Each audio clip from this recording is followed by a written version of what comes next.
नमस्कार, lead media नेटवर्कको top 10 हेडलाइन्समा स्वागत छ। चापाकलमा जोडेको मोटरबाट करेन्ट लाग्दा सर्लाहीमा एक महिलाको आज मृत्यु भएको छ।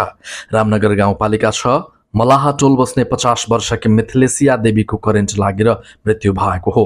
आफ्नै घर पछाडि रहेको चापाकलबाट पानी तान्ने क्रममा उनलाई करेन्ट लागेको जिल्ला प्रहरी कार्यालय सर्लाहीका प्रवक्ता प्रहरी नायब परीक्षक वेद प्रसाद गौतमले जानकारी दिए। उनका अनुसार मिथिलेसिया देवीको करेन्ट लागेर घटनास्थलमा मृत्यु भएको थियो।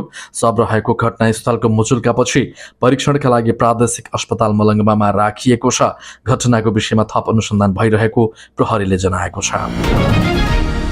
अर्थमन्त्री स्वर्णिम वाग्लेले हिजो संसदमा 2083-84 का लागि बजेट प्रस्तुत गरेका छन्। बजेटमा सर्लाहीमा गोलभेडा प्रशोधन केन्द्र स्थापना गर्ने घोषणा गरिएको छ। मुलुकमै सबैभन्दा बढी गोलभेडा उत्पादन हुने सर्लाहीमा प्रशोधन केन्द्र स्थापना भए किसानहरूलाई निकै लाभ पुग्ने जानकारहरू बताउँछन्। टिपेको लागत समेत नआउने गरी उचित मूल्य नपाउँदा किसानहरूले कतिपय अवस्थामा खेतमै गोलभेडा छाड्न बाध्य हुने गरेका छन्। त्यस्तै सतह सिँचाइको सेवा नपुगेका तराई मधेसका थप 3980 हेक्टर खेतीयोग्य जमिनमा भूमिगत सिँचाइ सुविधा पुर्याउन रु 1,83 करोड विनियोजन गरेको बजेट घोषणामा उल्लेख रहेको छ। जस अन्तर्गत सर्लाही र धनुषा जिल्लामा मात्र स्मार्ट प्रविधिको प्रयोग गरी भूमिगत सिँचाइ सुविधा पुर्याउन आवश्यक रकम व्यवस्था गरेको अर्थमन्त्री वाग्लेले बजेट घोषणामा भनेका छन्। सर्लाहीको बागमती नगरपालिकामा बाटेको धूप बनाउने तालिम सुरु भएको छ। हिजोबाट बागमती नगरपालिका 11 मा रहेको बोटे समुदायका 25 जना महिलाहरूलाई 10 दिने बाटेको धूप बनाउने तालिम सुरु गरिएको हो। नेपाल सरकार पूर्वाधार विकास मन्त्रालय सडक विभाग कमला ढल्केबर पथलैया सडक योजना पूर्वी खण्ड लट 3 को आर्थिक सहयोगमा गोडारी महिला समुदायका सदस्यहरूलाई आईपीडीपी आदिवासी जनजाति विकास योजना कार्यक्रम अन्तर्गत उक्त तालिम सञ्चालन गरिएको हो। तालिमपछि लक्षित महिलाहरूलाई आर्थिक आय आर्जनमा टेवा पुग्ने अपेक्षा गरिएको परामर्शदाता सामाजिक विकास विज्ञ गौरी प्रसाद शर्माले जानकारी दिए। यस सडक निर्माण संस्थाले जनजाति विकास योजना अन्तर्गत गत ज्येष्ठ 9 गते चतुर्भुजेश्वर मन्दिर परिसर सुके पोखरीमा र वैशाख 10 गते जनज्योति बहुमुखी क्याम्पस लालबन्दीमा एक दिने निशुल्क आँखा जाँच शिविर सञ्चालन गरेको थियो। हाल सर्लाहीमा पूर्व पश्चिम महेन्द्र राजमार्गको स्तर उन्नति कार्य तीव्र रूपमा भइरहेको छ। सडक क्षेत्रका दायाँ बायाँ रहेको रुख कटान भइसकेका छन् भने बिजुलीका तार पोल सार्ने काम चलिरहेको छ। त्यस्तै खानेपानीका पाइप विस्तारको काम सँगसँगै मठ मन्दिर चौतारा प्रतीक्षालय सार्ने तथा निर्माण गर्ने कार्य भइरहेको आयोजनाले जनाएको छ। सर्लाहीको हरियो नगरपालिका 8 बेताली घर भई हाल काठमाडौँलाई कर्मथलो बनाउँदै आएका पत्रकार जनार्दन पोखरेल राधा लक्ष्मण पत्रकारिता पुरस्कारबाट सम्मानित भएका छन्। 2 दशक भन्दा लामो समयदेखि पत्रकारिता क्षेत्रमा सक्रिय रहँदै आएका नेपाल खबर अनलाइनका पत्रकार पोखरेललाई नेपाल पत्रकार महासंघ ललितपुर शाखाले आफ्नो 25औं वार्षिक साधारण सभाको अवसरमा नगद सहित उक्त पुरस्कार प्रदान गरेको हो। ललितपुरको महालक्ष्मी स्थानमा आज आयोजित कार्यक्रममा प्रमुख अतिथि प्रकाशमान सिंह राउतले नेपाल खबरका उपसम्पादक समेत रहेका पोखरेललाई नगद राशिसहित राधा लक्ष्मण पत्रकारिता पुरस्कार प्रदान गर्दै सम्मान गरेका हुन्। नेपाल पत्रकार महासंघ ललितपुर शाखाका अनुसार पत्रकारिता मार्फत समाज परिवर्तन, जनसरोकारको विषयको उठान तथा नागरिक सचेतना अभिवृद्धिमा पुर्याएको योगदानको कदर गर्दै पोखरेललाई सम्मान गरिएको हो। राष्ट्रिय स्वतन्त्र पार्टी रासपा महाधिवेशनको संघारमा छ। आगामी असार 7 गतेदेखि पार्टीको महाधिवेशन सुरु हुने कार्यतालिका छ। जेठ 17 गते भित्र पालिका अधिवेशन सक्नुपर्ने रासपाको कार्यतालिका छ। तर विवादका कारण अधिकांश ठाउँमा पालिका अधिवेशन हुन सकेको छैन। मध्य प्रदेशकै दर्जनौं ठाउँमा विवाद छ। विवादका कारण पार्टीले घोषणा गरेको कार्यतालिका अनुसार अधिवेशनमा ढिलाइ भइरहेको छ।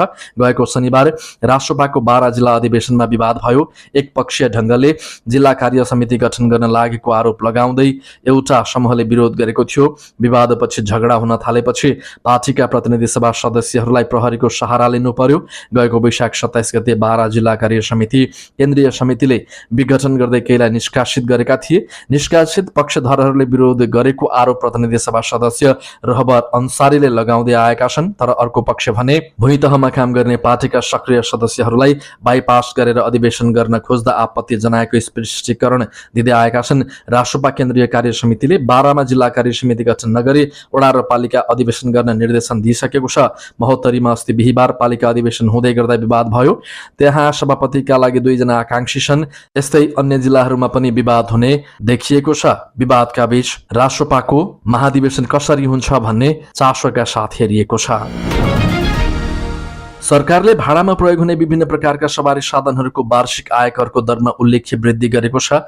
यातायात व्यवस्था कार्यालय मार्फत सवारी साधन दर्ता वा नवीकरण गर्दा धनीले बुझाउनु पर्ने वार्षिक करको दरलाई परिमार्जन गर्दै सरकारले सार्वजनिक तथा व्यावसायिक सवारी साधनको लागत बढाएको हो। सानादेखि ठूला र विद्युतीय सवारी सम्मका करमा 1000 देखि 2500 रुपैयाँसम्म वृद्धि गरिएको छ। नयाँ दर रेट अनुसार 1300 सीसी सम्मका कार, जीप, भ्यान र माइक्रोबसको कर 5500 बाट बढेर 6500 रुपैयाँ पुगेको छ।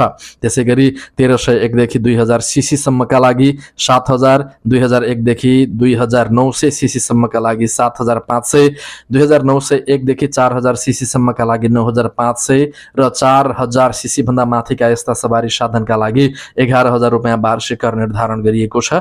यसअघि यी सवारीको कर क्रमशः 6000, 6500 र 8000 र 9000 रुपैयाँ मात्र रहेको थियो। मध्यम र ठूला मालवाहक तथा सार्वजनिक सवारीको करमा पनि वृद्धि गरिएको छ। मिनी ट्रक, मिनी बस र पानी ट्याङ्करको कर 8000 बाट बढाएर 9500 पुर्याइएको छ भने मिनी टिप्परको कर 9000 बाट बढाएर 11000 कायम गरिएको छ।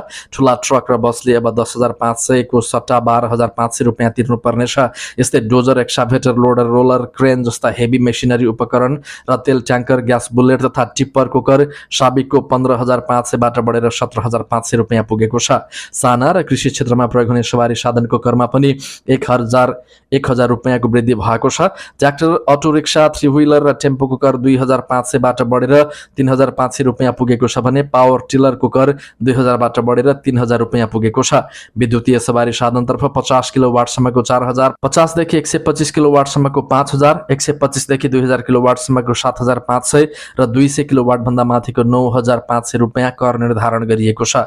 विद्युतीय ई रिक्साका लागि 3500 र भाडाका 2 पाङ्ग्रे सवारी साधनका लागि 3000 रुपैयाँ नयाँ कर तोकिएको छ। रातो नम्बर प्लेट भएका मोटरसाइकलले राइड सेयरिङ गर्न नपाउने भएका छन्। सरकारले ल्याएको नयाँ आर्थिक ऐनमा यस्तो व्यवस्था गरिएको हो। यस पटकदेखि 2 पाङ्ग्रे सवारी साधनलाई समेत भाडाको सवारी साधनका रूपमा दर्ता गर्ने व्यवस्था गरिएको छ। यसरी दर्ता हुने सवारी साधनको कालो नम्बर प्लेट दिने व्यवस्था यातायात ऐन 2049 मा छ। यसरी दर्ता हुने 2 पाङ्ग्रे सवारी साधनले वार्षिक आयकर तिर्नुपर्ने व्यवस्था समेत गरिएको छ।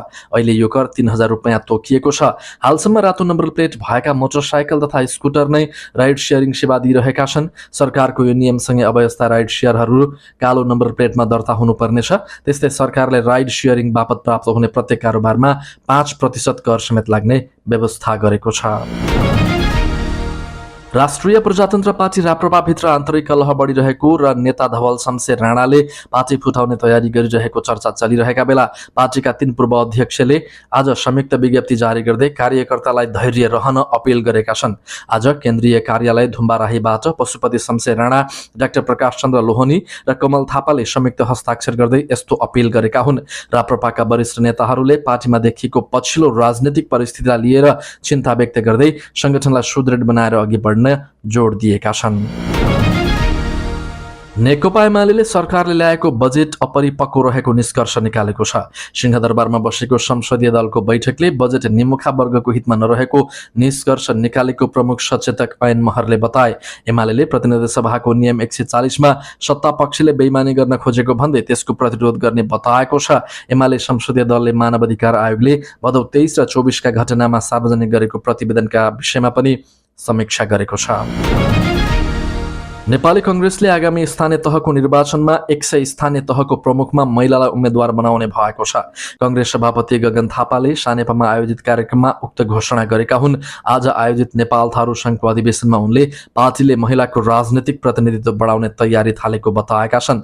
उम्मेदवार छनौट र तयारीलाई व्यवस्थित बनाउन पार्टीले निर्वाचन ब्युरो गठन गरेको उनले बताएका छन्। रोजगारीको प्रलोभनमा ठगिएका र बन्धक बनेका 453 नेपालीको उद्धार गरिएको छ। दिल्ली स्थित नेपाली दूतावासले उक्त संख्यामा नेपालीको उद्धार गरिएको जनाएको छ। उनीहरूको उद्धार गर्दै रूपन्देही प्रहरीलाई बुझाइएको दूतावासले बताएको छ। रोजगारीको नाममा प्रलोभन देखाउँदै बन्धक बनाउने कार्य बढेकाले सचेत रहन दूतावासले आग्रह गरेको छ। बिहार लगायत भारतका अन्य शहरमा बन्धक बनाउने क्रियाकलाप बढेकाले सचेत रहन दूतावासको आग्रह छ। र खानी तथा भूगर्भ विभागले पेट्रोलियम उत्खननका लागि दोस्रो चरणको सम्झौताको गृह कार्य गरेको छ। विभागले व्यावसायिक उत्खननका लागि विभाग र चाइना जियोलोजिकल सर्वे बीच थप सम्झौताका लागि आन्तरिक तयारी गरेको हो। पेट्रोलियम पदार्थको आन्तरिक उत्पादनका लागि चीन सरकारको प्राविधिक सहयोगमा सञ्चालित पेट्रोलियम अन्वेषण आयोजनाले दैलेखको भैरवी गाउँपालिका 1 जलजेलमा पहिलो चरणको ड्रिलिङ अन्वेषण कार्य लगायत सकिएको जनाएको छ। पेट्रोलियम पदार्थको ड्रिलिङ र अन्वेषण कार्यहरू सम्पन्न गरेको विभागले व्यावसायिक उत्पादन सुरु गर्न उक्त सम्झौताका लागि आवश्यक सहयोग प्राप्त गर्न सरकारसँग समन्वय गरेको हो। टप 10 हेडलाइन्स सकियो। भिडियोलाई लाइक, कमेन्ट र शेयर सँगै च्यानललाई सब्स्क्राइब गर्नुहोस्। नमस्ते।